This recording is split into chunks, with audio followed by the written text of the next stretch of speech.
ಓಂ ತದೇತತ್ಸಹಸ್ರಂ ತತ್ಸರ್ವಂ ತಸ್ಯಮೇನ್ನಂ ಮಿತ್ರಂ ದಕ್ಷಿಣಂ ಸದಿತಿ ಪ್ರಾಣಃ ಪರೋಕ್ಷಪ್ರಿಯಾ ಇವ ಹಿ ದೇವಾಃ ಪರೋಕ್ಷಪ್ರಿಯಾ ಇವ ಹಿ ದೇವಾಃ.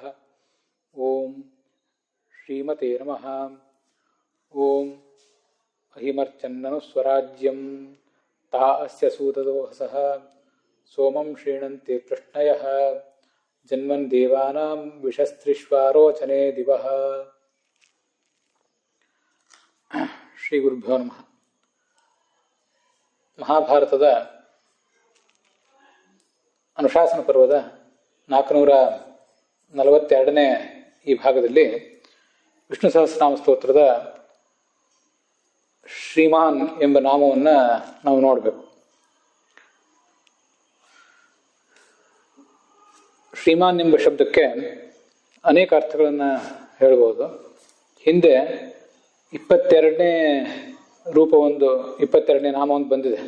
ಮುಂದೆ 221ನೇದ್ದು ಮುಂದೆ ಬರೋದಿದೆ.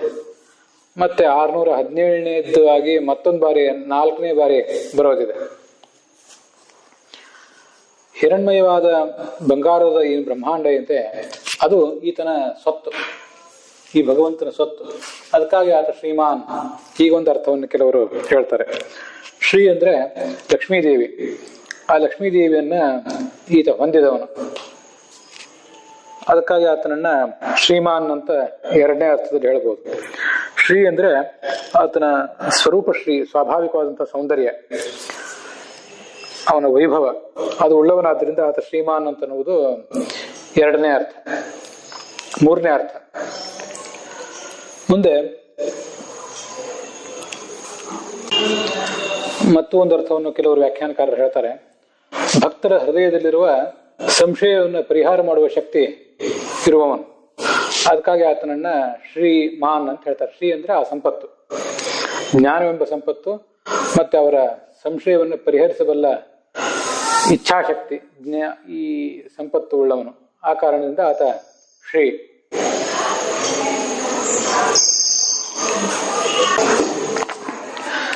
ಈ ಮಂತ್ರಕ್ಕೆ ಸಾಯಣಾಚಾರ್ಯ ಹೇಳುವಂತಹ ಅರ್ಥವನ್ನ ನಾವು ಹಿಂದೆನೆ ನೋಡಿದ್ದೇವೆ. ಹಿಂದೆ ಕೂಡ ತಾಸ್ಯ ಸೂತದೋಹಸಃ ಸೋಮಂ ಶ್ರೀಣಂತಿ ಕೃಷ್ಣಯಃ ಜನ್ಮನ್ ದೇವಾನಾಂ ವಿಷಸ್ತ್ರಿಷ್ವಾರೋಚನೆ ದಿವಃ ಅನ್ನುವಂಥ ಮಂತ್ರ ಒಂದೆರಡು ಕಡೆ ಬಂದಿದೆ ಆರಂಭದಲ್ಲಿ. ಅನೇಕ ಕಡೆ ಅದೇ ಮಂತ್ರವನ್ನ ಸಂಪಾದಿಸಿ ಬೃಹತಿ ಮಂತ್ರವನ್ನ ಹೆಣಿತಾರೆ. ಆದ್ರಿಂದ ಹಿಂದೆ ಅದು ಬಂದಿದೆ. ಅಲ್ಲಿ ಸಾಯಣಾಚಾರ್ಯ ಹೇಳುವಂತಹ ಅರ್ಥವನ್ನ ನಾವು ನೋಡಿದ್ದೇವೆ. ಆದ್ರಿಂದ ಈಗ ಆ ಅರ್ಥವನ್ನ ನಾವು ಮತ್ತೆ ನೋಡ್ಬೇಕಾಗಿಲ್ಲ. ಇದಕ್ಕೆ ಭಗವಂತಾಚಾರ್ಯರು ಏನ್ ಅರ್ಥ ಹೇಳ್ತಾರೆ, ಮತ್ತೆ ರಘುನಾಥ ಸ್ವಾಮಿಗಳು ಏನ್ ಅರ್ಥ ಹೇಳ್ತಾರೆ ಅನ್ನೋದು ನೋಡ್ಬೇಕು. ಮತ್ತೆ ಇದು ಕರ್ಮ ನಿರ್ಣಯದಲ್ಲಿ ಉದ್ಧೃತವಾದಂತಹ ಮಂತ್ರ. ಅದಕ್ಕೆ ಆಚಾರ್ಯ ಏನ್ ಅರ್ಥ ಹೇಳ್ತಾರೆ ಅಂತ ಅನ್ನೋದನ್ನು ಕೂಡ ನೋಡ್ಬೇಕು. ಅದೆಲ್ಲದಕ್ಕಿಂತ ಹೆಚ್ಚಾಗಿ ಶ್ರೀಮಾನ್ ಅಂತ ಏನಿದು ವಿಷ್ಣು ಸಹಸ್ರನಾಮದ ನಾಮ ಇದೆ, ಅದಕ್ಕೆ ಸಂಬಂಧಪಟ್ಟಂತೆ ಈ ಅರ್ಥ ಏನಾಗಬಹುದು ಅಂತ ಅನ್ನೋದನ್ನು ಕೂಡ ನಾವು ಗಮನಿಸಬೇಕು. ಮೂಲ ಋಗ್ವೇದದ ಮಂತ್ರ ನಾವು ಈ ಹಿಂದೆ ನೋಡಿದ್ದೀವಿ. ಇತ್ಥಾ ಹಿ ಸೋಮೈನ್ಮದೇ ಬ್ರಹ್ಮಾಚಕಾರ ವರ್ಧನಂ ಶವಿಷ್ಠ ವಜ್ರಿಣ್ಣೋಜಸ ಪೃಥಿವ್ಯಾ ನಿಶ್ಯಶ ಅಹಿಂ ಅರ್ಚನ್ನನು ಸ್ವರಾಜ್ಯಂ ಅಂತಿಷ್ಟು ಮೂಲ ಋಗ್ವೇದದ ಮಂತ್ರ. ಆ ಮೂಲ ಋಗ್ವೇದದ ಮಂತ್ರದಲ್ಲಿ ಅಹಿಂ ಅನ್ನುವವರೆಗೆ, ನಿಶ್ಯಶಾಹ ಅನ್ನುವವರೆಗೆ ಹಿಂದಿನ ಅನಿರ್ದೇಶವಪುಹು ಅನ್ನೋ ನಾಮಕ್ಕೆ ಅದು ನಿಂತಿತ್ತು. ಅಹಿಮರ್ಚನ್ನನು ಸ್ವರಾಜ್ಯಂ ಅನ್ನುವಂಥ ಆ ಋಗ್ವೇದದ ಒಂದು ಕಡೆಯಲ್ಲಿ ಬಂದಿರುವಂತಹ ಒಂದಿಷ್ಟು ತುಣುಕುಗಳು. ಇನ್ನೊಂದು ಕಡೆ ತಾಸ್ಯ ಸೂತದೋಹಸಃ ಸೋಮಂ ಶ್ರೀಣಂತಿ ಕೃಷ್ಣಯಃ ಜನ್ಮನ್ ದೇವಾನ ವಿಷಸ್ತ್ರಿಷ್ವಾರೋಚನೆ ದಿವಹ ಅಂತ ಇದು ಇನ್ನೊಂದು ಕಡೆ ಬಂದಿರುವಂತಹ ಮಂತ್ರ. ಇದೆಲ್ಲವನ್ನು ಸೇರಿಸಿ ನಾವು ಅರ್ಥವನ್ನು ನೋಡ್ಬೇಕು.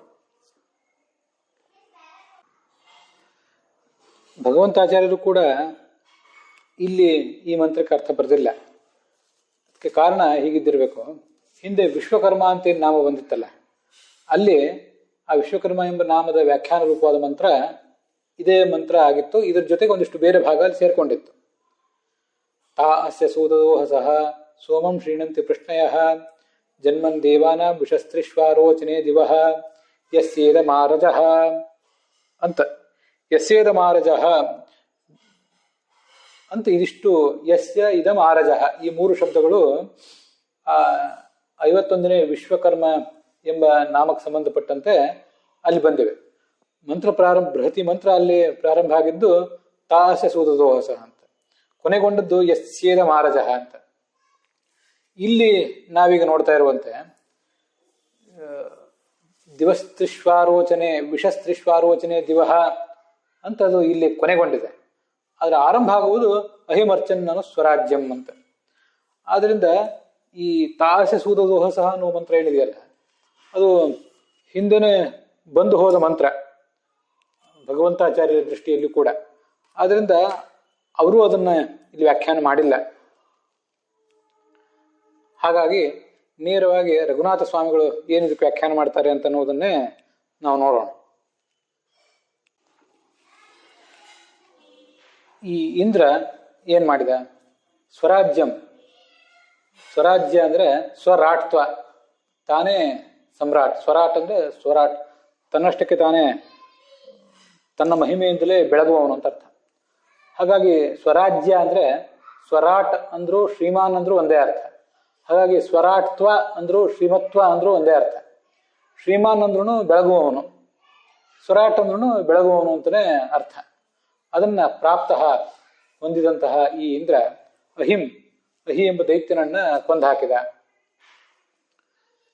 ಈ ಸೂದದೋಹಸಃ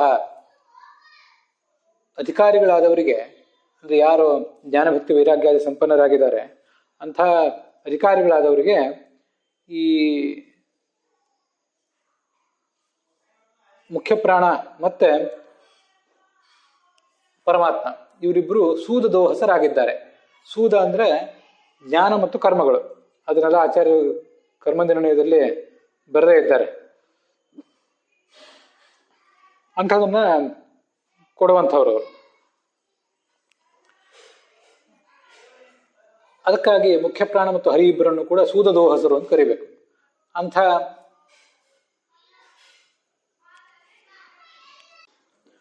ಭಗವಂತನ ಮತ್ತು ಮುಖ್ಯ ಪ್ರಾಣನ, ಹಾಗೆ ಸೂದದೋಹಸ್ ಅಂದ್ರೆ ಇಂದ್ರ ಅಂತ ಕೂಡ ರಘುನಾಥ ಸ್ವಾಮಿಗಳು ಅರ್ಥ ಇಟ್ಕೊಂಡಂತೆ ಕಾಣಿಸ್ತದೆ. ಆ ಇಂದ್ರನ ತೃಪ್ತಿಗಾಗಿ ಕೂಡ ಅವರು ಸೋಮಪಾನದ ಮೂಲಕ ಅವನಿಗೆ ತೃಪ್ತಿ ಕೊಡುವುದಕ್ಕಾಗಿ ಆ ವೇದವಾಕ್ಯಗಳು ಮತ್ತೆ ಆಪಹ ಅಂದ್ರೆ ನೀರು, ಹಾಗೆ ಗೋವುಗಳು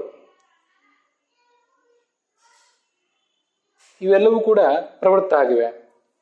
ಕೃಷ್ಣಯ ಅಂತಿದೆ ಅಲ್ಲಿ.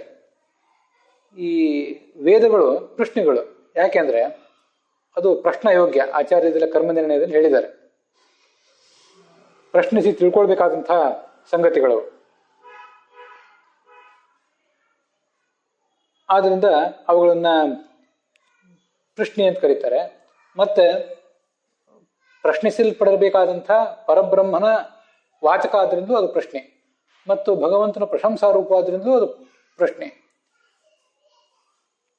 ಈ ಎಲ್ಲ ಕಾರಣದಿಂದ ಆ ವೇದಗಳು ಪ್ರಶ್ನೆ.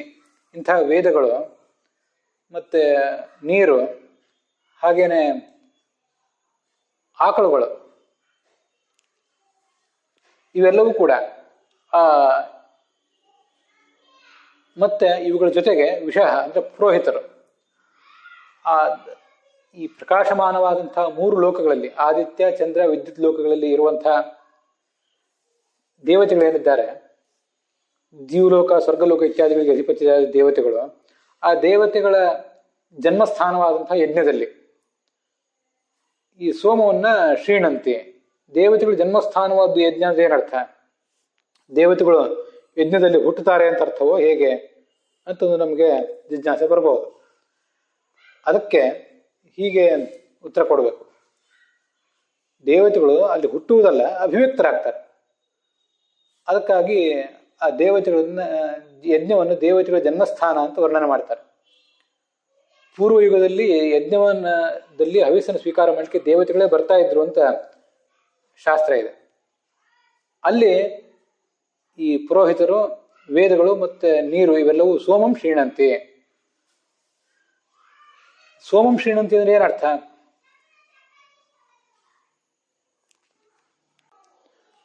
ಈ ವೇದಗಳು ಸೋಮವನ್ನು ಗ್ರಹಣ ಮಾಡ್ತವೆ.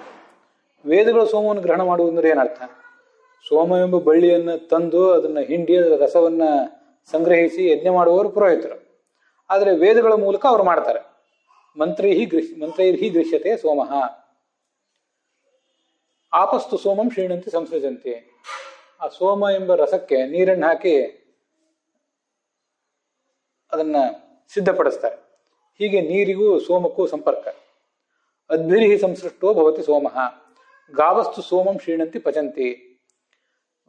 ಈ ಸೋಮಕ್ಕೂ ವೇದಕ್ಕೂ, ಸೋಮಕ್ಕೂ ನೀರಿಗೂ, ಸೋಮಕ್ಕೂ ಹಾಲಿಗೂ ಸಂಬಂಧವನ್ನು ತೋರಿಸ್ಬೇಕು ನಾವು. ವೇದಗಳ ಮಂತ್ರಗಳ ಪಠಣದ ಮೂಲಕ ಸೋಮವನ್ನು ಗ್ರಹಣ ಮಾಡ್ತಾರೆ. ಮತ್ತೆ ಹೀಗೆ ಸಂಬಂಧ. ನೀರನ್ನ ಬೆರೆಸುವ ಮೂಲಕ ಸೋಮದ ರಸವನ್ನು ತಯಾರು ಮಾಡ್ತಾರೆ. ಇದು ನೀರಿಗೂ ಸೋಮಕ್ಕೂ ಸಂಬಂಧ.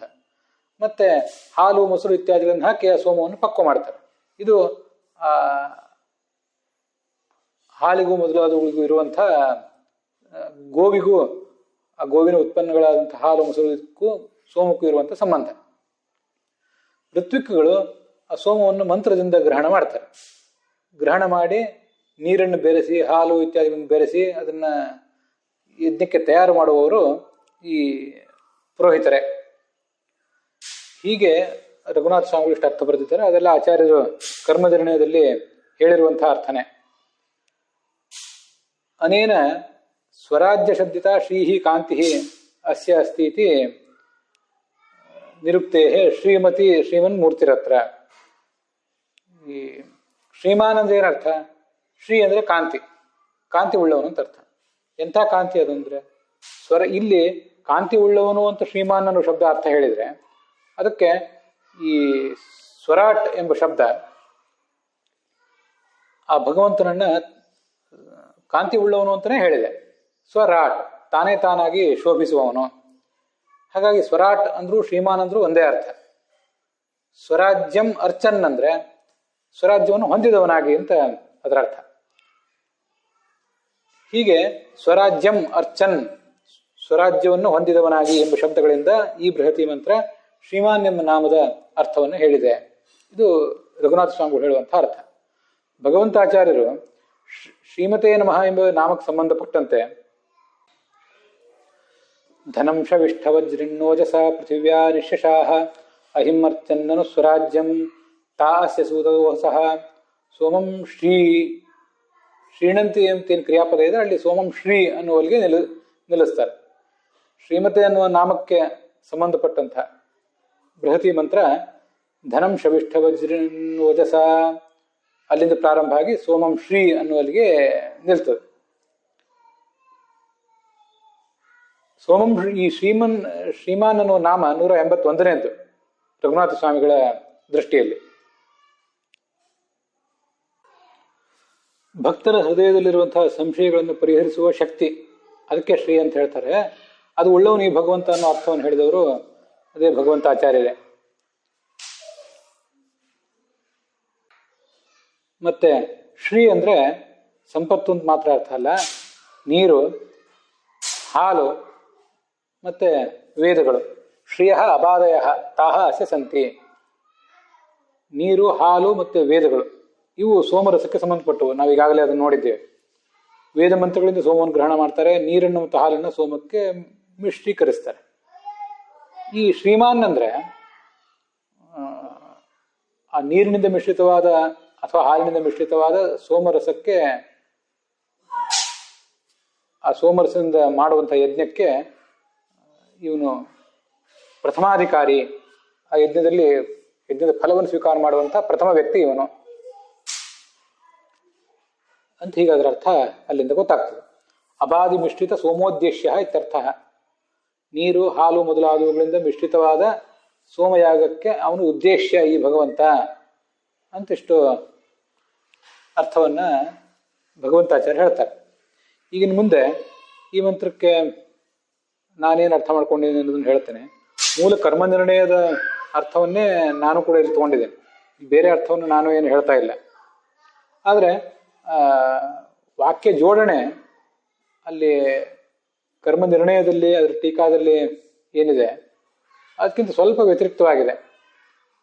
ಭಗವಂತಾಚಾರ್ಯರ ರಘುನಾಥ ಸ್ವಾಮಿಗಳ ಟಿಪ್ಪಣಿಯಲ್ಲಿ. ಅದಕ್ಕಾಗಿ ಅದು ಒಂದಷ್ಟನ್ನು ಆ ಮೂಲ ಕರ್ಮ ನಿರ್ಣಯದಲ್ಲಿ ಅದರ ಟೀಕೆಯಲ್ಲಿ ಇದ್ದಂತೆ ತಗೊಂಡಿದ್ದೇನಷ್ಟೆ.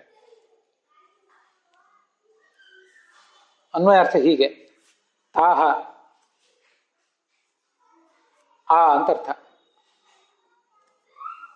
ಕೃಷ್ಣಯ ವೀರಾಹ, ನಾನಿಲ್ಲಿ ಹಾಲು ಇತ್ಯಾದಿ ಅರ್ಥವನ್ನೆಲ್ಲ ಬಿಟ್ಟುಬಿಟ್ಟಿದ್ದೀನಿ, ಆ ಅರ್ಥವನ್ನು ಯಾವುದನ್ನು ತಗೊಂಡಿಲ್ಲ. ಕೃಷ್ಣಿ ಅಂದರೆ ಕೇವಲ ವೇದಗಳು ಅನ್ನೋ ಅರ್ಥವನ್ನು ಮಾತ್ರ ಇಟ್ಕೊಂಡಿದ್ದೇನೆ. ಕೃಷ್ಣಯ ವೇದಾಹ, ಆ ವೇದಗಳು. ಅಹಿಂ ಅಂದರೆ ಇಲ್ಲಿ ಅಹಿ ಎಂಬ ದೈತ್ಯ ಅಂತ ಅರ್ಥವನ್ನ ನಾನು ಇಟ್ಕೊಂಡಿಲ್ಲ. ಅಹಿ ಅನ್ನೋ ಅರ್ಥವನ್ನು ಆಚಾರ್ಯರು ಋಗ್ವೇದದಲ್ಲಿ ಹೇಳಿದ್ದಾರೆ, ದೈತ್ಯ ಅಂತಲೇ ಅದಕ್ಕೆ ಅರ್ಥ ಹೇಳಿದ್ದಾರೆ, ಅದರಲ್ಲೇನು ಸಂಶಯ ಇಲ್ಲ. ಆದರೆ ಇಲ್ಲಿ ಇದೆಲ್ಲವೂ ಕೂಡ ಭಗವಂತನಿಗೆ ಅದನ್ನು ನಾಮವನ್ನಾಗಿ ನಾನು ಮಾಡ್ಕೊಂಡಿದ್ದೀನಿ. ಆದ್ದರಿಂದ ಅನ್ವಯಾರ್ಥ ನನಗೆ ಸುಲಭ ಆಗ್ತದೆ ಅಂತ ನನ್ನ ಆಲೋಚನೆ. ಅಹಿಂ ಅಂದರೆ ಸರ್ವವ್ಯಾಪ್ತನಾದಂಥ, ಸರ್ವಜ್ಞನಾದಂಥ ಭಗವಂತನನ್ನ ಅಂತ ಅದಕ್ಕೆ ಅರ್ಥ. ಅದು ಹೇಗೆ ಅಂತ ಮುಂದೆ ತೋರಿಸ್ತೀನಿ. ಹೀಗೆ ಭಗವಂತ ಅಹಿ ಯಾಕೆ ಅಂದರೆ ಸರ್ವತ್ರ ವ್ಯಾಪ್ತ, ಸರ್ವಜ್ಞ ಮತ್ತು ಸರ್ವೋಪದೇಶಕ. ಇದಿಷ್ಟು ನನ್ನ ಅರ್ಥ. ಅವನು ಸ್ವರಾಜ್ಯ, ಮೋಕ್ಷದಾಯಕ ಮತ್ತು ಮೋಕ್ಷಕ್ಕೆ ನಿಯಂತ ಕೂಡ. ನಮಗೆಲ್ಲರಿಗೂ ಮೋಕ್ಷವನ್ನು ಕೊಡುವವನೇ ಅವನು. ಮತ್ತೆ ಆ ಮುಕ್ತ ಲೋಕದ ನಿಯಾಮಕ ಕೂಡ ಅವನು. ಹೀಗೆ ಅದರ ತಾತ್ಪರ್ಯ ಆಗ್ತದೆ. ಅಂಥ ಈ ಭಗವಂತನನ್ನ ಕೃಷ್ಣಯ ವೇದಗಳು ಅರ್ಚನ್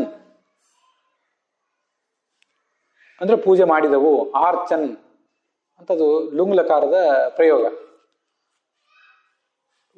ವೇದಗಳು ಅಂದ್ರೆ ವೇದಾಭಿಮಾನಿ ದೇವತೆಗಳೆಲ್ಲರೂ ಕೂಡ ಆತನನ್ನ ಪೂಜಿಸಿದರು ಅಂತ ನಾವು ಈಗ ಅರ್ಥ ಮಾಡ್ಕೊಳ್ಬಹುದು. ಅದಕ್ಕೆ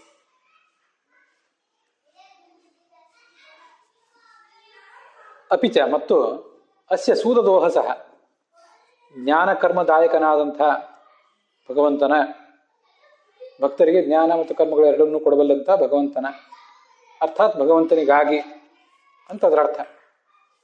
ತಾಹ ಪೃಷ್ಣಯ, ಆ ವೇದವಾಕ್ಯಗಳು. ವಿಷಃ ಋತ್ವಿಕಗಳು, ಪುರೋಹಿತರು. ದಿವಹ,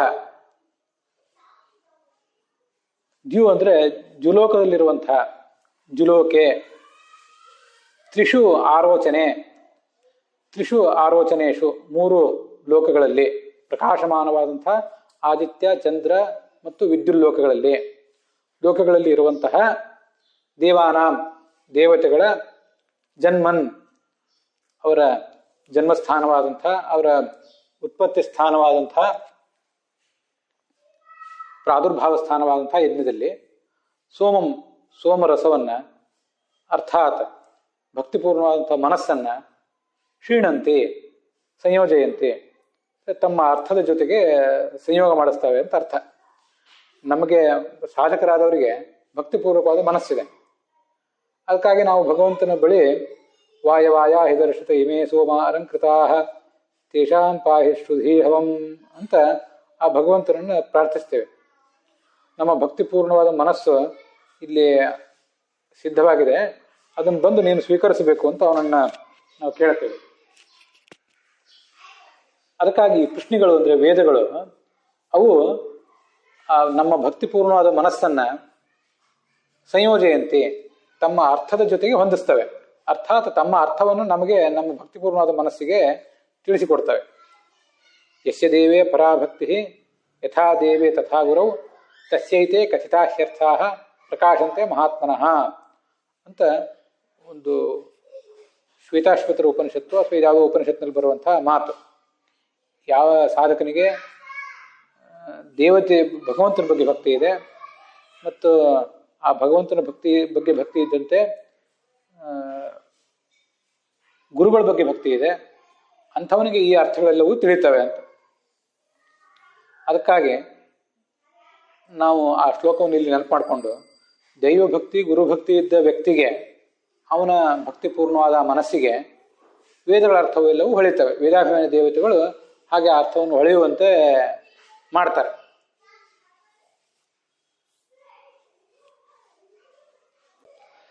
ಇದೆಲ್ಲ ಋಗ್ಭಾಷ್ಯದಲ್ಲಿ ಬಂದಿರುವಂತಹ ಅರ್ಥವೇ, ನಾನೇನು ಬೇರೆ ಅರ್ಥವನ್ನೇನು ಹೇಳ್ತಾ ಇಲ್ಲ. ಆದರೆ ಅಲ್ಲಿರುವಂತೆ ಅನ್ವಯ ಅರ್ಥವನ್ನ ಅಲ್ಲಿರುವಂತೆ ನೇರವಾಗಿ ತಗೊಂಡಿದ್ದೇನೆ ಅಷ್ಟೆ. ರಘುನಾಥ ಸ್ವಾಮಿಗಳ ದೃಷ್ಟಿಯಲ್ಲಿ ಸ್ವಲ್ಪ ಅನ್ವಯ ಅರ್ಥ ವ್ಯತ್ಯಾಸ ಆಗಿತ್ತು. ಹಾಗೆ ಮಾಡಬಾರ್ದು ಅಂತಲ್ಲ, ವ್ಯಾಖ್ಯಾನಕಾರರೆಲ್ಲರೂ ಕೂಡ ವೇದ ವಿರುದ್ಧ, ಶಾಸ್ತ್ರ ಅವಿರುದ್ಧವಾದಂಥ, ಸರ್ವಮೂಲಕ್ಕೆ ಅವಿರುದ್ಧವಾದ ಅರ್ಥವನ್ನು ಹೇಳಲಿಕ್ಕೆ ಪ್ರತಿಯೊಬ್ಬರು ಸ್ವತಂತ್ರರೇ ಇದ್ದಾರೆ. ನಾನು ಆ ಋಗ್ವೇದದ ಋಗ್ಭಾಷ್ಯದ ಟೀಕೆ ಇತ್ಯಾದಿ ಕಡೆಗಳಲ್ಲಿ ಏನು ಬಂದಿದೆ ಅದರಂತೆ ಅರ್ಥವನ್ನು ತಗೊಂಡಿದ್ದೇನೆ ಅಷ್ಟೆ. ಇಲ್ಲಿ ಪ್ರಶ್ನೆ ಅಂದರೆ ವೇದ ಅಂತ ಅರ್ಥ ಹೇಳಿದೆ ನಾನು. ಅದನ್ನು ಹೇಗೆ ಅಂತ ಅಲ್ಲಿ ಮುಂದೆ ಮತ್ತಷ್ಟು ಹೇಳ್ತಾರೆ, ಅದನ್ನು ನಾವು ನೋಡೋರಿದ್ದೇವೆ.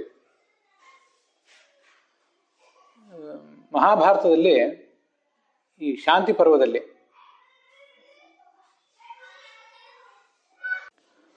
341ನೇ ಅಧ್ಯಾಯದಲ್ಲಿ ಕೃಷ್ಣ ಶಬ್ದದ ಅರ್ಥವನ್ನು ಹೇಳ್ತಾರೆ.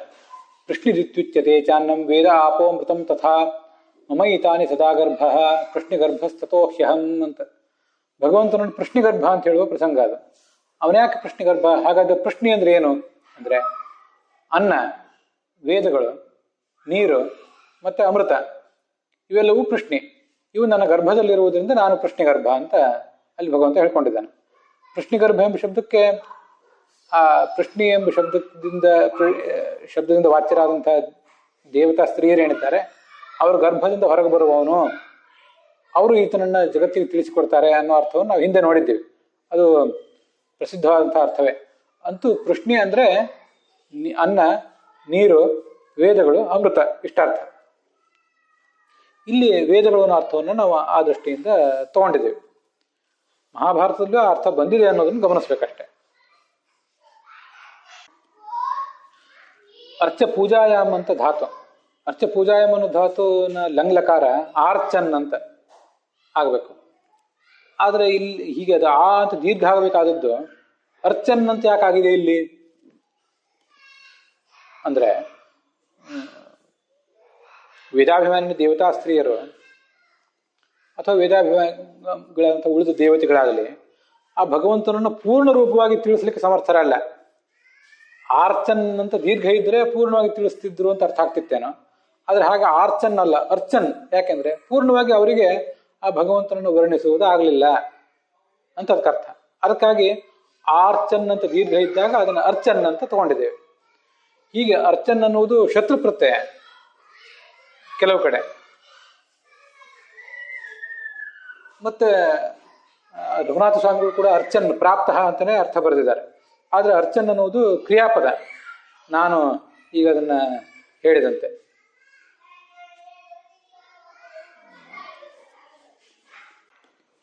ಆಚಾರ್ಯರು ಇಂಥ ತಂತ್ರಗಳನ್ನು ತಮ್ಮ ಸರ್ವಮೂಲದಲ್ಲಿ ತಿಳಿಸಿಕೊಟ್ಟೇ ಇದ್ದಾರೆ. ಮೂಲ ಸಂಸ್ಕೃತ ಶಬ್ದದಲ್ಲಿ ದೀರ್ಘ ಇಲ್ಲ, ಆದರೆ ವೇದದಲ್ಲಿ ದೀರ್ಘ ಹೇಳಿದ್ದಾರೆ ಅಂದ್ರೆ ಅಲ್ಲಿ ಅಧಿಕತ್ವವನ್ನು ತಿಳ್ಕೊಳ್ಬೇಕು. ಅಧಿಕತ್ವವನ್ನು ತಿಳಿಸ್ಲಿಕ್ಕಾಗಿ ಆ ಥರ ಶಬ್ದ ಪ್ರಯೋಗ ಮಾಡಿದ್ದಾರೆ ಅಂತ ತಿಳ್ಕೊಳ್ಬೇಕು. ಮೂಲತಃ ದೀರ್ಘ ಇದೆ, ಅಲ್ಲಿ ಆ ದೀರ್ಘ ಇದ್ದದ್ದನ್ನ ಹ್ರಸ್ವವನ್ನಾಗಿ ಮಾಡಿದ್ದಾರೆ ಅಂದ್ರೆ ಅಲ್ಪತ್ವವನ್ನು ತಿಳ್ಕೊಳ್ಬೇಕು ಅಂತ. ಅಲ್ಲಿ ಏನು ಕೆಲಸವನ್ನು ವರ್ಣನೆ ಮಾಡಿರ್ತಾರೆ ಆ ಕೆಲಸ ಪೂರ್ಣವಾಗಿ ಆಗಿಲ್ಲ, ಅದು ಅಲ್ಪವಾಗಿ ಆಗಿದೆ ಅಂತ ಅದರ ತಾತ್ಪರ್ಯ ಆಗ್ತದೆ. ಹೀಗೆ ಹ್ರಸ್ವ ಇದ್ದಾಗ ಅದನ್ನು ದೀರ್ಘವಾಗಿ ಮಾಡಿದರೆ ಮಹತ್ವವನ್ನು ಹೇಳುವ ಉದ್ದೇಶ, ದೀರ್ಘ ಇದ್ದದ್ದನ್ನು ಹ್ರಸ್ವವನ್ನಾಗಿ ಹೇಳಿದರೆ ಆ ಮಹತ್ವವನ್ನು ಕಡಿಮೆ ಮಾಡುವ ಉದ್ದೇಶ. ಹೀಗೆ ಶಾಸ್ತ್ರಕ್ಕೆ ಇರ್ತದೆ. ಅದಕ್ಕಾಗಿ ಆರ್ಚನ್ ಅಂತಿದ್ರು ಕೂಡ ವೇದ ಮೂಲ ಶಬ್ದ ಆರ್ಚನ್ ಅಂತಿದ್ರು, ಇಲ್ಲಿ ಅದನ್ನು ಅರ್ಚನ್ ಅಂತ ಹೇಳಿದೆ. ಇಲ್ಲಿ ಸ್ವರಾಜ್ಯ ಅಂತ ಬಂದಿದೆಯಲ್ಲ, ಸ್ವರಾಜ್ಯ ಅಂದ್ರೆ ಮೋಕ್ಷ.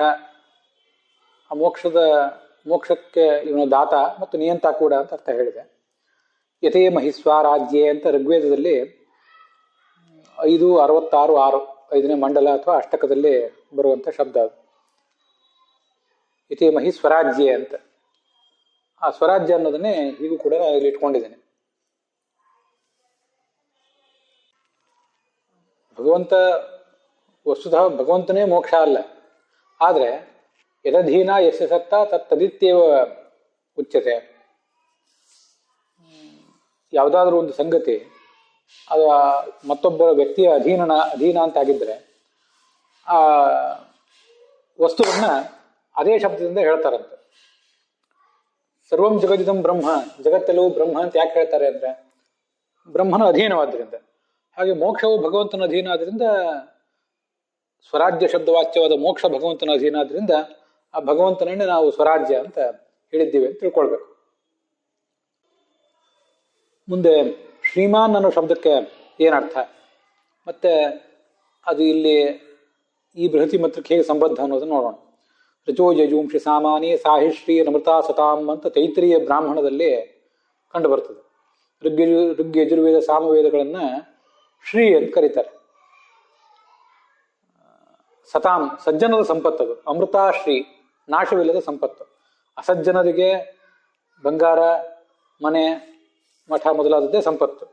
ಸಜ್ಜನರಿಗೆ ಮಾತ್ರ ಇದು ಅಮೃತಾಶ್ರೀ, ನಾಶವಿಲ್ಲದ ಸಂಪತ್ತು. ಅದಕ್ಕೆ ಮತ್ತೊಂದು ಅರ್ಥನ ಮಾಡ್ಬೋದು. ಶ್ರೀಹಿ ಅಮೃತ, ಅಮೃತ ಶಬ್ದವಾಚ್ಯಳಾದ ಶ್ರೀ ಲಕ್ಷ್ಮಿ ಏನಿದ್ದಾಳೆ ಅವಳೇ ಋಚೋ ಯಜೂಂಷಿ ಸಾಮಾನಿ, ಋಗ್ವೇದದ ಯಜುರ್ವೇದದ ಸಾಮವೇದದ ಅಭಿಮಾನಿನಿ ಅವಳು. ಸತಾಂ ಸಜ್ಜನರು ಅವಳನ್ನು ಹೀಗೆ ವರ್ಣನೆ ಮಾಡ್ತಾರೆ. ಋಗ್ವೇದ ಯಜುರ್ವೇದ ಸಾಮವೇದಗಳ ಅಭಿಮಾನಿ ಅಂತ ವರ್ಣನೆ ಮಾಡ್ತಾರೆ. ಮಹಾಭಾರತದಲ್ಲೂ ಕೂಡ ಶ್ರಿಯಾ ವಿಹೀನೈರ್ ಅಧನೈರ್ ನಾಸ್ತಿಕೈ ಸಂಪ್ರವರ್ತಿತಂ ಅಂತ ಒಂದು ನಾಸ್ತಿಕ ಶಾಸ್ತ್ರದ ಬಗ್ಗೆ ವರ್ಣನೆ ಮಾಡ್ತಾರೆ. ನಾಸ್ತಿಕರಾದವರು ಈ ನಾಸ್ತಿಕ ಶಾಸ್ತ್ರವನ್ನ ಪ್ರವೃತ್ತಿ ಮಾಡಿದ್ರು. ಅವರು ಅಧನೈಹಿ, ಸಂಪತ್ತಿಲ್ಲದವರು, ಶ್ರಿಯಾವಿಹೀನೈಹಿ ಅಂತ ಎರಡು ಶಬ್ದ ಇದೆ ಅಲ್ಲಿ. ಶ್ರೀ ಅಂದ್ರು ಧನ ಅಂದ್ರೆ ಎರಡಕ್ಕೂ ಸಂಪತ್ತು ಅಂತಾನೆ ಅರ್ಥ ಆಗುವುದಾದ್ರೆ, ಶ್ರೀವಿಹೀನರು ಧನವಿಹೀನರು ಅಂದ್ರೆ ಏನರ್ಥ? ಹಾಗಾಗಿ ಒಂದ್ ಕಡೆ ಅಧನೈಹಿ ಅಂದ್ರೆ ಭೌತಿಕವಾದ ಸಂಪತ್ತಿಲ್ಲದವರು, ಇನ್ನೊಂದು ಕಡೆ ಶ್ರೀ ಅಂದ್ರೆ ಜ್ಞಾನ ಸಂಪತ್ತು. ಋಗಾದಿ ವೇದಗಳು ಅವೇ ಜ್ಞಾನವೇ ಸಂಪತ್ತು. ನಾಸ್ತಿಕರಾದವರು ಭೌತಿಕವಾದ ಸಂಪತ್ತನ್ನ ಮತ್ತೆ ಬೌದ್ಧಿಕವಾದ ಸಂಪತ್ತನ್ನ ಎರಡನ್ನೂ ಕೂಡ ಕಳ್ಕೊಂಡಿರ್ತಾರೆ ಅಂತ ಅದಕ್ಕೆ ಅರ್ಥ ಮಾಡ್ಬೋದು ನಾವು. ಹಾಗಾಗಿ ಶ್ರೀ ಅಂದ್ರೆ ತ್ರಯಿ, ಶ್ರೀಮಾನ್ ಅಂದ್ರೆ ಆ ಸಂಪತ್ತು ಉಳ್ಳವನು ಹೇಗೆ ಭಗವಂತ ಸಂಪತ್ತನ್ನು ಇವನೇ ಹೇಗೆ ಹೊಂದಿದ್ದಾನೆ ಅಂದ್ರೆ, ಋಗಾದಿ ವೇದಗಳನ್ನು ಇವನು ಹೇಗೆ ಹೊಂದಿದ್ದಾನೆ ಅಂದ್ರೆ ಅಲ್ಲಿ ಋಗಾದಿ ವೇದಗಳ ಅಭಿಮಾನ್ಯ ದೇವತೆಯಾದ ಲಕ್ಷ್ಮೀ ದೇವಿಯನ್ನು ಇವನು ಹೊಂದಿದ್ದಾನೆ. ಮತ್ತೆ ಆ ಋಗಾದಿ ವೇದಗಳಿಗೆ ಇವನು ಪ್ರತಿಪಾದ್ಯನಾಗಿದ್ದು ಅವುಗಳನ್ನು ಹೊಂದಿದ್ದಾನೆ. ಅವುಗಳ ಅರ್ಥವನ್ನು ತಿಳಿಯುವ ಮೂಲಕ ಇವನು ಅವುಗಳನ್ನು ಹೊಂದಿದ್ದಾನೆ.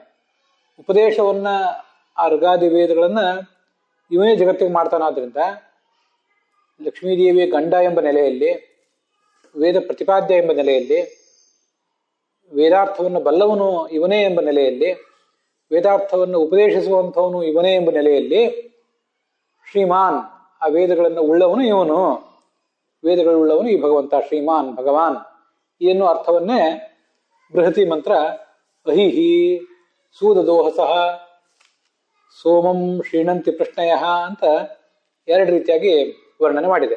ಅಹಿ ಎಂಬ ಶಬ್ದದಿಂದ ಸರ್ವಜ್ಞ ಅನ್ನೋ ಅರ್ಥವನ್ನ ಅದು ಹೇಳ್ತದೆ.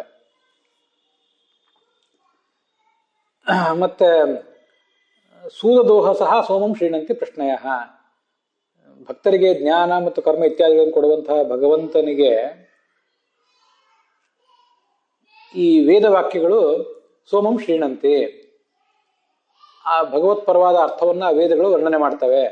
ಹೀಗೆ ಅಹಿ ಎಂಬ ಶಬ್ದದಿಂದಲೂ ಮತ್ತೆ ಸೋಮಂ ಶ್ರೀಣಂತಿ ಪ್ರಶ್ನಯ ಎಂಬ ಶಬ್ದಗುಚ್ಛದಿಂದಲೂ